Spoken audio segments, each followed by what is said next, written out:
G'day Cats fans and welcome back to the channel. Today I'll be reviewing the game which is between Geelong and the Western Bulldogs at Adelaide Oval as part of Gather Round. The Cats got the 4 points, won by 4 points, got the chocolates, and another 4. That is 4-0 for Geelong. So that is the trending number at the moment for Cats fans at the moment and the footy club. Good result, really good result, all considering going into the game. Obviously, it's going to be a pretty tight contest, any which way you look at it. But yeah, it was at the game, and hence the review super late. I got back about 10 o'clock last night. What would that have been? Yeah, Sunday night, and then obviously some leave for today to make sure that I can recover and be all good to get back into work. Yeah, from tomorrow onwards, really. So yeah, I've just been catching up on life today, and here we are. So getting stuck in the review. Gather Round was good fun. Went to a couple of games, and yeah, lots of footy over the weekend. Watched the Adelaide Melbourne game on the telly, and went to Port Adelaide Essendon, which was a bit of a masterclass. Unfortunately, not great in terms of a close contest, but yeah, just admiring what Port were doing. And part of the doubleheader for Carlton Fremantle, which was really close game all game, and then Western Bulldogs and the Cats after that. So it was a big day, and obviously a pretty big weekend, and just slightly recovering. So let's see how I go with the review. But got the job done by 4 points, and look, it was a tough tussle, that's for sure. It was definitely some really good football throughout patches. Dogs really had the momentum late and were able to just hang on by a thread, which was good to see. But it was just a game of a team would kick a couple and then they would respond. And what I was pleased with is we were able to if the Dogs kicked a couple, we would often respond basically every time with a couple. Outside of the last quarter, which I'll touch on a little bit more shortly. But I felt our skills are really positive throughout the night. Outside of a few, probably 3 or 4 inside 50 entries, which were going to the right option, just didn't have enough, leg rope in the kick to actually hit the target. So had some of those gone more our way, then it'd be interesting to see what the margin was. But that's also not to say the Doggies definitely had their chances, especially throughout the game, and sort of late in the game they blazed away a little bit. But I'll touch more on the last quarter. It's probably been the most interesting part of the game, really, in terms of a pure neutral perspective. But I liked our skills. I thought our pressure was really good again, being able to ensure that we intercept the ball and find a way to ensure that the Dogs just don't absolutely stream it with no pressure at all. I thought our backline held up amazingly well. Our midfield, I felt they had a really good crack at it and got a little bit tired in the last quarter, sort of out on their feet. And I mean, really, it's not a huge shock. Full disclosure, in my personal opinion, we've got a C-grade midfield at the moment. They might be playing like a B-grade midfield at the moment, but that's the cold hard facts in my eyes. And maybe they're further on developed than I'm giving them credit for. But if you're comparing that to, say, Libba, Treloar, Bontempelli, and the numbers will say a fair bit, that, they definitely had the momentum, especially late in that last quarter, where they were able to get a bit more scoreboard pressure going, but ultimately they probably didn't get as much bang for buck on the scoreboard. And that's a combination of they blazed away a little bit. Our defence was really strong, and they made some poor decisions as well, but credit where credit's due. I think, the backline held up, all considering the supply that the Doggies did have. But definitely pleased with their execution, up forward inside 50, 25 scoring shots out of all of that. And, we missed a couple that would, sort of normally kick, taking that all into consideration. But, I felt like we were clean, we were really tough, really strong. Intercept game was really promising, pretty decent one-on-one. Doggies, obviously, they had their moments as well where they were able to take some contested marks up forward. We made, obviously, some blues here and there, and you're not going to play a perfect game of footy ever.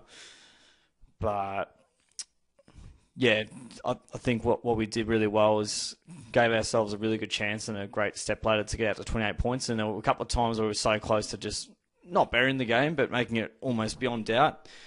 And, got to 28 points a few times. The Doggies just got the next one or two they needed, and ultimately they kept bringing it back to, that 2-goal margin.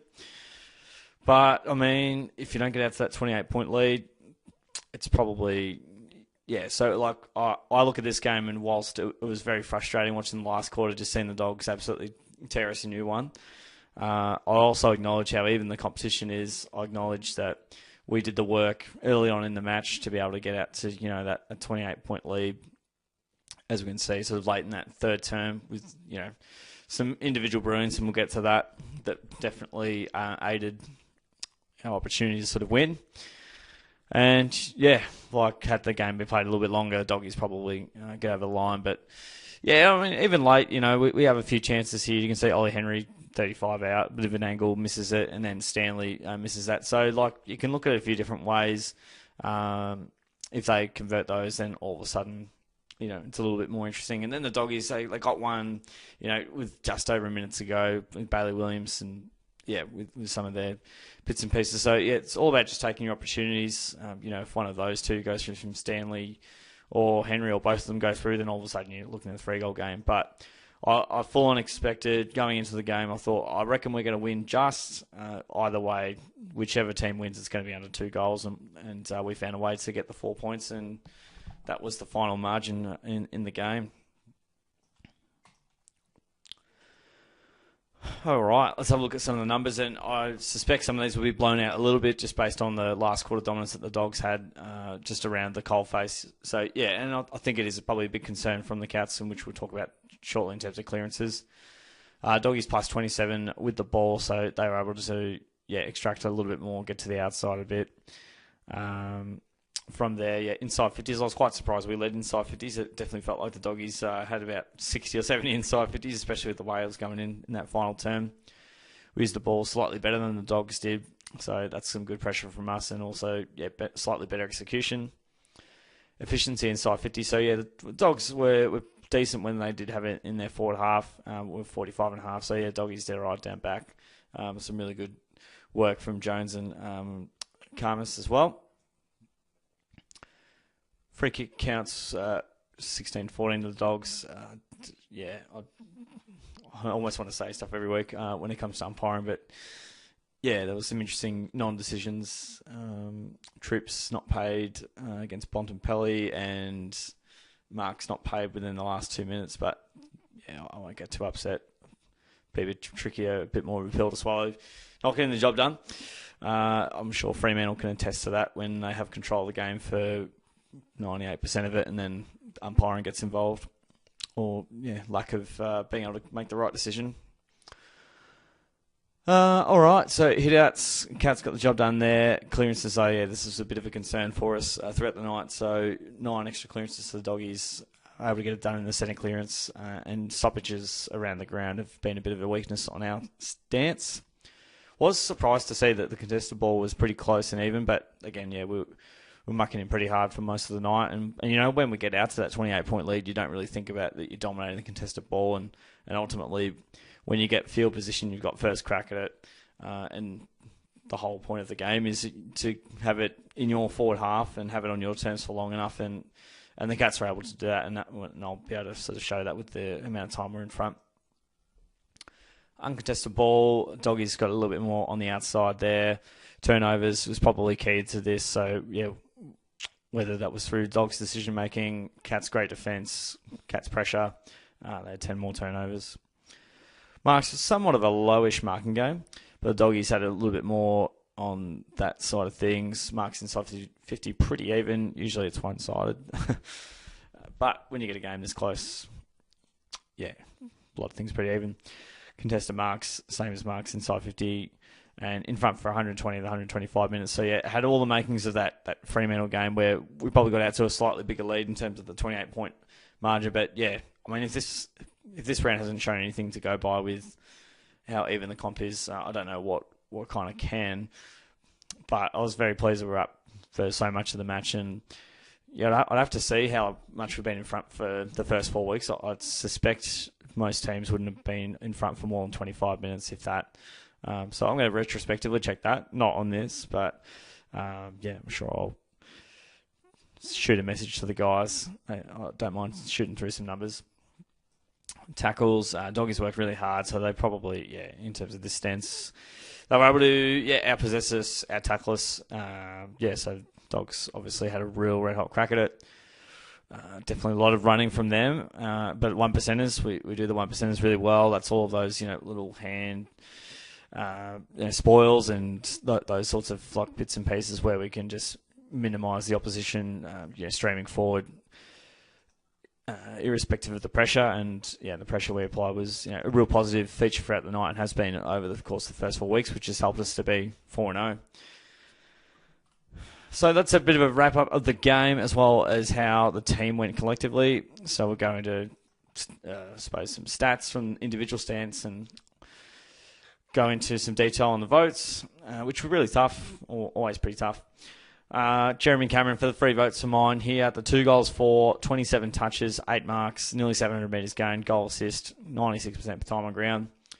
Scotty used him on the wing, and he was able to sort of run through the wing back into the forward 50 and get unusual matchups like Caleb Daniel and the like. He was very industrious throughout the night and collected a lot of the ball as a key forward. And we don't win the game without Jeremy Cameron, especially with Hawk having a bit of a quieter night. That's the thing. Hawk may not have to have the best game in the world, but Cameron or Henry or another guy will be able to stand up. So love Jez's game. Had he kicked a couple more, we would have been looking that would have been one of the games of the season from an individual player. Then we go over to 2 votes, and Graham Myers, he was outstanding. He had the 22 touches, 7 marks, 3 tackles, 4 clearances, also 2 goal assists, almost 600 metres gained from his 90% time on ground. He's just an absolute laser beam. He's, absolute star of the competition, and seeing him in similar camps to Petrarca and Toby Green and like, just kind of shows the work he's doing and the company he's in, that's pretty elite company. He was on the cusp of the 40 All-Australian last year, and he's a sneaky chance to get involved this year if he keeps up this form for the entire season. But just an outstanding performance, and we just do not win this game of footy without his brilliant footwork and bringing teammates into the game and ultimately setting up teammates to kick it through the big sticks. The one vote was really tough because I could have given it to 3 or 4 players, but I'm going to go with Tyson Stengel here. He kicked the 4 goals, 13 touches, 3 marks, a couple of tackles as well, just over 80% time on ground. I felt like up forward we lacked a bit of pizzazz, and the Dogs defended pretty well. I'll give them credit there for sure. But Stengel was a 5-star up forward for us. Kicking the 4 goals when, it was a pretty tough night for forwards to get a hold of the Dogs' defence. I thought they defended pretty well. He was, kicked some freakish goals. They were all pretty tough goals from memory. We just don't win the game of footy without him. And, Tom Stewart's in that same conversation. And there's, some players that played really good roles for us, which I'll definitely touch on as we get into the next rung of players. We then go to Jack Bowes, played a really good game, possibly his best, has to be his best game for the club. He kicked a couple, had 23, 5 marks, 4 clearances, also had a goal assist as well, 500 metres gained. So, I'm pretty comfortable saying that's Bowes' best game for the club. Bit stiff not to get a vote, that's for sure. But, played his role really well, very handy inside midfield for us. And, very clean. Finished off his good work, too, with a couple of goals. Goal-kicking midfielders are like gold. So, hopefully he gets more opportunity in that. And it's pushed Tom Atkins out to half-back. So, that's very interesting indeed. Reece Stanley had the 13, battled pretty hard, 4 marks, 44 hit-outs, so he got definitely a lot in terms of that. Got a clearance, goal assist, almost slotted one from 50, but wasn't able to, make it count there. But he always, has a red-hot crack. And, English was okay throughout the night. But, Stanley's, combative, that's for sure. Had a real red-hot crack and played well, I thought. Maxi Holmes had 1 goal next to his name, 20 touches, 7 marks, 3 clearances, goal assist for him as well. So, he's directly led to 2 goals there. Goes in and out of games a little bit, but when you get the burst of speed that he gets from half back and sort of through that wing, that run and drive is really important for us when we potentially lack a little bit of that throughout the club. So, yeah, I thought Holmes' role was really profound. Tommy Stewart, can't speak highly enough of this man. 6-time All-Australian, I think. He's got the 20 touches for the night. 5 marks, 4 tackles, next to his name, almost 500 metres gained. He just knows what to do in the big moments and the clutch moments. He just finds a way to defend. He gets a hand in there. He gets a spoil. He takes an intercept mark. Again, he's not his best game of all time, but just the fact he makes those moments count and he leads by example, being superb, especially in Paddy's absence. And he's just been one of the all-time great gets, really. Very stiff not to get a vote, considering all the defensive efforts that he does that ultimately probably get us out of jail. That sometimes we may sort of, when we do lack that defensive nature in that sort of press where they move up the ground and the team has their ball movement game going, he covers a few cracks, that's for sure. And he was, brilliant once again. Love Zach Guthrie's game as well. Kicked a goal, 21 touches. Also had the 4 tackles. Nice one from outside 50, almost 500 metres gained. He's super tough down back, contributed on the scoreboard, gets plenty of footy himself, backs himself in marking contests. And, I've been super impressed with his development over the years, especially when, early on it looked a little bit interesting from Zach Guthrie's side. But, he's improved out of sight and probably, one of our most important small defenders. Don't think anyone really got off the chain small forward on the Dogs side. Waitman kicked a couple, but I don't think, outside of Darcy, who kicked 3, it was all okay other than that. Barfoot's been really good. Back into the side the last few weeks. He had the 19, 8 tackles, 8 clearances. So, he's getting a lot of the ball on the inside. And, he just forced it forward a lot, which, is really good to see. Love what he's been able to bring in terms of, tackle presence and just pressure and just winning the ball, which we're sort of lacking in that at the moment. But he's been able to come to the party there and play his role. Zach Tui got a bit of the ball. He had the 16 touches, 7 marks, 3 clearances, goal assists as well. Did his job. He played well and hopefully improves as the season goes on with with some more minutes in his body, and he would have been managed last week, obviously with the 5-day break coming up. And looking forward to see more of Tui throughout the season 2024. Ollie Dempsey working really hard. He had the goal, 19 touches, couple of marks, couple of tackles, 3 clearances, 2 goal assists. So he's coming on in a big way and leaps and bounds, connecting sort of between. He's kind of like that second Brian Myers for us. He'll run up the ground, work really hard, and then run the other way back up forward to ensure that we have the best chance possible to get a 6-pointer on the board. Whether that's him directly or whether it's him setting up teammates, and as we can see here, 3 goals directly off the back of his work there in a game that's decided by 4 points. So pivotal role he plays for us so early on in his journey. Loving his development. Tommy Atkins had the 12 touches. Excuse me. He had the 3 marks as well. Lots of tackles, tackling machine. Had a clearance as well. And, played a little bit half-back. Potentially part of management of him. Potentially, looking to run some other guys through the midfield. Only time will really tell there. But, he gives it 110% every week. And, love his contribution to the team. Blitz in game 250, and forgot to congratulate Blitz off the top. But congratulations on 250 games, being an icon of the Cats. Dual best and fairest premiership player. That's pretty rare, I must say. He's been one of the most. How would you describe him? One of the greatest utilities you could ever have. He can play ruck, he can play inside mid, he can mucking up forward if he has to. Probably where he's played least of his footy, he's also been a key defender. So, he's absolutely done it all, and he plays wherever the team needs him and does a good job wherever he goes. So, he had the 15, 6 tackles, 6 head-outs, played a little bit in the ruck, as we can see. 3 clearances as well. again, just all those little knocks that he does and 1%ers. Yeah, BLITZ'S, yeah, his middle name's 1%er. Finds a way to, get it all done. So, yeah, congratulations, Blitz, on what's been a great career so far. And, looking forward to getting Blitz at 300.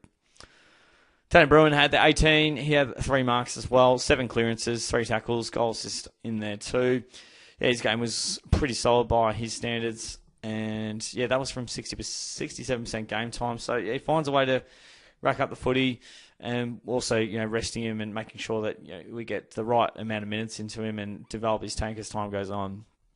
Love his work, and he's super tough and very clean. I love his handball game, and he's using it really, really well. So loving his improvement from Tanner Bruin, and he's going to be a star if he's not already. Cole Jasny had a really good month to start the season out. So whether that's off the back of good preseason, backed himself in, but he's had the 17 touches, 3 marks. I don't know if it was directly on Darcy. He was on Ugelhagen a bit. Ugelhagen kicked a couple. Some of those, not even Matty Scarlett could sort of spoil or nullify. But he's backing himself in. He's spoiling. He's taking the game on, which is really nice. And I've been enjoying Cole Jasny's year. He's playing some very good footy. Ollie Henry had the 2 goals. Loves his 2 a week. Almost banked it in every week. He'll make it work. Had the 11 touches, 4 marks. So, again, in a 4-point game, any sort of score helps out massively. And he was able to convert a few chances and almost, snuck through a third to shut the door. But, it was quite one of those games where no one ever shut the door. It was always sort of open. It was almost closed when it was 28 points, but didn't quite get out to, that sort of 6-goal margin. But, Ollie's a vital member to the team, and Brian Myers does love kicking at Ollie, so we know that. It's been put on the record. De Koning definitely had his moments. He had 18, 3 marks. He has his moments in terms of just his ball use at times, especially more so on the kicking side of things. But, look, ultimately he still had some good jukes as well. But, hopefully we can get back to 2022 Sam De Koning. I don't want to be saying that every single review, but getting back to sort of some of his better footy. He's just got to back himself in, get that confidence up. You can't buy from the shop, unfortunately, but hopefully we can keep DK in really good stead there, and look to see some of the footy we know he can play. We know he can do it. He's able to do it. It's just a little bit out of form at the moment, but looking to see him getting back to some of his best footy, which we know he can do. Closey kicked a goal, 7 touches. 5 tackles, pretty quiet, but played his role. Hopefully, he can get more of the footy. When he gets 15 or so, we're looking really, really sharp. But he was able to sort of finish off his work there with a goal. And then Myers obviously did what he did, so he was great. Over to Mitchie Duncan, had the 14.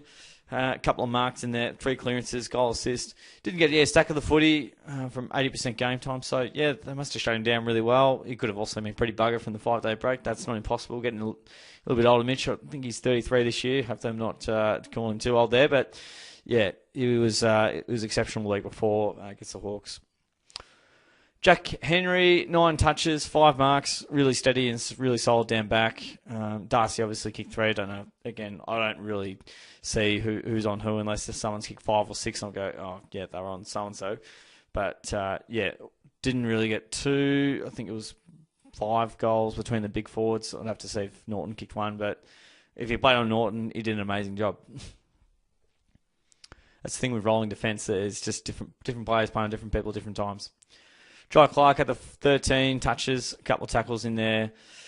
Also got a clearance next to his name. So, hopefully we can get more out from in clearance perspective from Jai and, tighten up those hands. We'll be absolutely laughing. But, more minutes into him, he'll become a star in no time.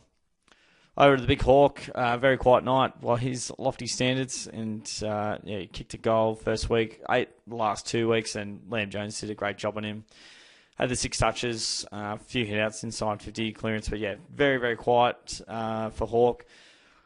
what I think he needs to do, especially when a guy such as Jones and Darcy Moore and these guys that will just run and jump for the footy and they'll fly for the footy. They're not as concerned about Hawke directly one-on-one, and just needs to get on the move, just needs to get on the lead. And 35-year-old off 8 goals the last 2 weeks, and a extended game. That's going to happen from time to time, and whether he gets a bit of a spell or whether he can even play next week and get Shannon Neal in and just sub Hawke out even halfway through the game or something like that to sort of manage that, or even just give Hawke a rest entirely. I'm open to both ideas, but yeah, I think after a 5-day break and torrential conditions at the MCG, going to Adelaide 2 of the last 3 weeks, you could definitely deal with a bit of spell, and just hope they manage him appropriately throughout the year, and the conditioning staff and he will know his body best. So yeah, those are my recommendations. Having no involvement in the footy club, but just speaking from the outside. Mark O'Connor came on as a sub late in the game, 5 touches, had a mark, clearance, and 50 metres gain. So yeah, he was got involved late in the game and had a bit of the ball. So yeah, we'll see a bit more of O'Connor throughout and using that role from time to time. But yeah, he's been solid in the midfield, and if he has to clamp down someone, he's able to do that. All right, so let's have a bit of a look at the ladder. How are we looking? There's teams that played 5 games, as we can see here, Melbourne and Sydney. Kind of crazy that we've won our 4 games and sitting 5th on the table, but there's been obviously some close games in amongst those, and yeah, we were able to be 4 and zip. And when Scotty said I wouldn't be shocked if we were 1 and 3, I totally agree with that as well, in terms of just how even the competition is. We've had a couple of close wins, and we had a pretty decent win over Adelaide in Adelaide. So pretty excited with what we've done so far. I'm still, we've played the Saints, we've played the Crows, Hawks, and the Doggies. So we've played teams that have either been in the 8 or contending for the 8. But I'm by no means thinking that we're unstoppable or unbeatable or anything like that. I still think we've banked 4 wins with still so much improvement yet to go in this side. And again, we haven't played, GWS, Melbourne or Sydney or Carlton or Port Adelaide yet, who I rate quite highly. Collingwood and Brisbane, some really good sides there too. By no means I'm going, we're miles ahead of everyone. But yeah, optimistic of what we've done so far, and I expected probably 3 and 1 at this stage to be up above that expectation. That's a pretty positive result. And then we have a bit of a look at next week. That's quite long odds there for North Melbourne, $12.50. But yeah, Geelong at the Cattery Sunday. I'll be there, I'm sure of it. And yeah, hopefully we can do our very best to just keep playing good footy and do everything we can to get a good win over North Melbourne. Just play the right way and get our stars playing really well. Get Shannon Neal on the side. I reckon it'd be good to see him back in, and look to get hopefully Rowan and Guthrie and Dangerfield in the side in the coming 3 to 6 weeks, all depending on, I don't know how long Rowan's injury is, but yeah, Rowan would be almost a perfect sub to be able to have all those fresh legs, and yeah, he loves that forward line pressure. So yeah, in terms of getting over the line over North, I think based on what I've seen so far from them, they've definitely had a crack. The back line's definitely the weakness, and the forward line for us is a strength. So if we can get on top of the midfield, I suspect 8 to 11 goal win. But yeah, hopefully we can just bank the 4 points and by playing good footy that we know we can play. Alrighty, so that's a little bit of a look at next week and then how it all looks on the ladder. There we are, team. That is a wrap of the Cats and the Dogs review for round 4, gather round season 2024. And yeah, what was a really good result in the end for the Cats. Dogs didn't give up all night. They played super good footy, and the Cats were able to get out to a nice lead and obviously play some pretty dominant footy at times from our stance to get out to that lead, just under 5 goals, and then just able to hang on with the Dogs charging massively in the last quarter. And we didn't quite have the ability to sort of stop all of their momentum, but yeah, we did enough work early to give us that buffer and got the result. So happy with that. Good result. And that's a bit of a wrap of the review for the Cats and Dogs. Geelong by 4. Hope you enjoyed the match and the review that I have presented here. Thank you for joining in, team. Comment any thoughts you had on the game, like the video, and subscribe away so you can keep up to date with all the reviews, all Cats reviews. I'll do tipping videos as well, so you can get amongst that too. Thanks for joining in. I'll see you guys on the next video.